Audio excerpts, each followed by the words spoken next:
My name is Joshua Marcus. I'm a board-certified neurosurgeon here at Elite Brain and Spine of Connecticut. My specialties include minimally invasive spine surgery of the lumbar and cervical spines, as well as blood vessel disorders such as brain aneurysms and stroke. Stroke is a injury to the brain in a broader sense, right? And there are two types of strokes, most commonly being ischemic stroke, where the blood vessels to the brain get blocked, sometimes abruptly, sometimes over time.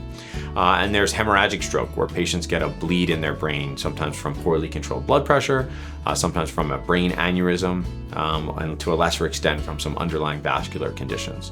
Our team is really well versed in treatment of both of those types of stroke. We perform a lot of procedures for ischemic stroke. We're one of the few centers in the region that does something called a mechanical thrombectomy, where we can go all the way up through the blood vessels of the groin or all the way up through the blood vessels of the wrist to the brain and open up those blood vessels in an emergency type situation. In fact, Danbury and Norwalk were really the first hospitals in Fairfield County to be offering this treatment back in 2016, and we've subsequently increased our program now to lots of stroke cases in our community. There are silent strokes, and sometimes we'll pick those up by accident.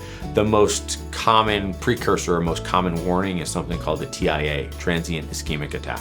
These look like strokes. They sound and smell like strokes in any other capacity, but they're short-lived. Sometimes the patient can't move one side of their body or speak or smile symmetrically for seconds or minutes or maybe hours, but they go away on their own.